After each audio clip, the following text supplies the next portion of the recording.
I was super skeptical about a new Top Gun movie. I mean, when you're talking about a movie that's that iconic, and that great, you're going to get nervous, especially in this day and time. If you look at Star Wars and Ghostbusters and Matrix, and, we can agree to disagree, they all fell victim to either poor writing or just poor execution of the main characters. But with Top Gun Maverick, they actually put together a pretty good movie. Let's talk about it. Let's go to the highway. Take my hand, yeah, take my hand. Follow me, follow me, yeah, let's go. Let's go. To the center. Good evening, digital family. What better way to kick off the work week than a movie review that takes us back to the 80s, where television was the internet and you actually had to leave your house to see a film release.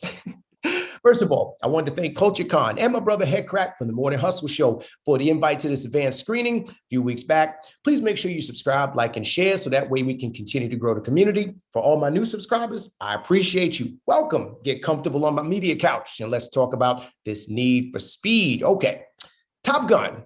Classic film for Tom Cruise. Tom Cruise has made a ton of classics, but Top Gun is one he's super, super popular for. But Top Gun pretty much raised the bar for all fighter pilot movies that came after it. Like, I think one or two, or one popular when it came after it was like Iron Eagle with Luke Gossett Jr. Great film, had a lot of different parts to it, but it didn't quite match the intensity and popularity of Top Gun. I mean, there are plenty of other fighter pilot movies that I'm sure were made way before Top Gun, but what made it special was how filmmakers really put you into the cockpit and really made you feel the emotions of these amazing pilots as they defied speed and the laws of gravity. They also, in my opinion, humanized these soldiers of the air and made us gain a better understanding of the sacrifices that they make every day to be elite as well as to protect our way of life.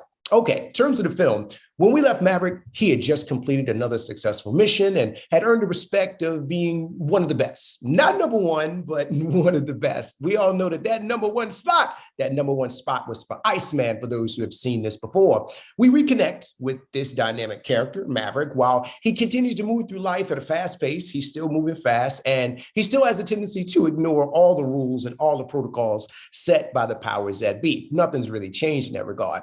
So after pissing everybody off once again and being on the verge of being grounded permanently, he receives a lifeline from his former competitor and now brother, Iceman, as I mentioned earlier before. Iceman is now an admiral. He's a big dog with the power to keep Maverick in the air, doing what he loves to do. Now, at the Iceman's request, once again being voluntold, we've all been voluntold at work, right? They enlist Maverick to train a young elite group of pilots for a very, very dangerous mission.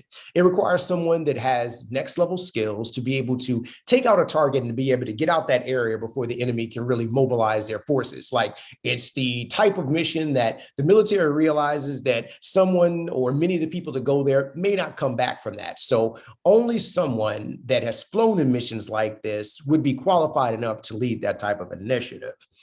Maverick reluctantly takes the mission after being voluntold.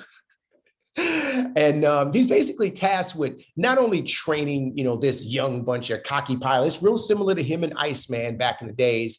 He's not only responsible for training them, but he's also responsible for molding them into a team so that they can build trust and ensure that they can survive this dangerous, dangerous assignment that they're a part of. So on top of that, he has to deal with them, and he also has to deal with their personalities and their egos. And he's also faced with an unexpected wrinkle that challenges his obligation to the mission, as well as a promise he made to a dear friend. So for those that are keeping score in terms of what Maverick has on his plate, the military wants this to be his last mission.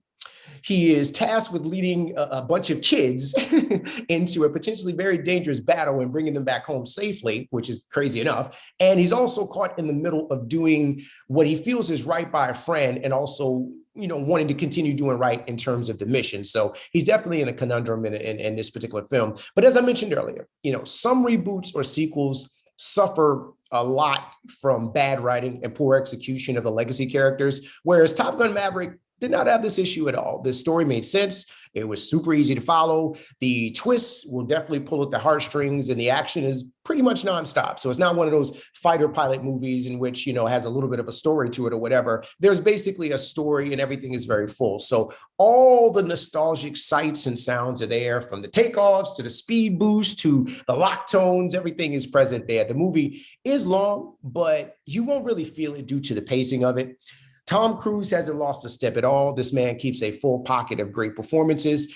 They basically surround him with a great young cast. You really couldn't ask for a better mixture in terms of the casting, the captivating action scenes, and of course, the solid storytelling. So I do feel like this was a great chapter in the Maverick story and a fantastic way to have him drive into the sunset of the highway of the danger zone. So I really did enjoy this sequel, in which I can't say that for all the different sequels or reboots or next chapters. So I will accept this particular film into the sequel and proudly accept it into the franchise. It was really a great film, very well done. So if you have an opportunity to check it out, it comes out this Friday, May 27th. Make sure you go check it. You can see it in theaters. I'm sure later on it'll be up for stream, but if you have an opportunity to see it in the theater with the surround sound, everything with it, I highly advise you to do so. Great film. And if you saw the original one, this is nothing but great 80s nostalgia. Anyway, let me know your thoughts when you have an opportunity to see it, or if you haven't seen it, let me know your thoughts on this particular review. Make sure you subscribe, make sure you like, make sure you share, tell a friend to tell a friend. Take care. Bye.